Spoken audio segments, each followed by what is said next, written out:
Fire guts an Alhambra apartment this past week, injuring an elderly woman. Firefighters say a space heater plugged into an overloaded circuit caused the tens of thousands of dollars worth of fire damages. Authorities say space heaters cause thousands of fires each year. And to help protect you and your belongings this winter, authorities have some tips on space heater safety.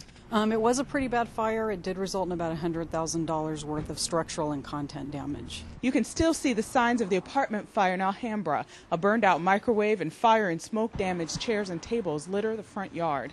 Firefighters say the cause was a space heater. Well, space heaters in and of themselves aren't necessarily dangerous. The danger comes in when people don't use them in a safe manner. Space heaters cause about 10,000 fires every year in the U.S., says Alhambra's public information officer Sherry Miller, and about 200 deaths. Officials say the woman living in this apartment clawed the walls as she tried to escape.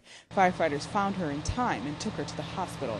Fire officials say to avoid a space heater fire like this one, use a heater manufactured after 1991. Try to select one initially that has a built-in tip-over mechanism whereby if it is tipped at more than a 45-degree angle, it will shut itself off. That is a built-in safety feature on most of them now since 1991. Sherry also says it's important to keep the area around a space heater clear. Make sure that when you use them, don't store anything within 3 feet of them. No bedding, no clothing, no combustible papers or anything like that. And finally, make sure the heater has been properly tested. They can look for a seal that it's been tested by a reputable testing laboratory.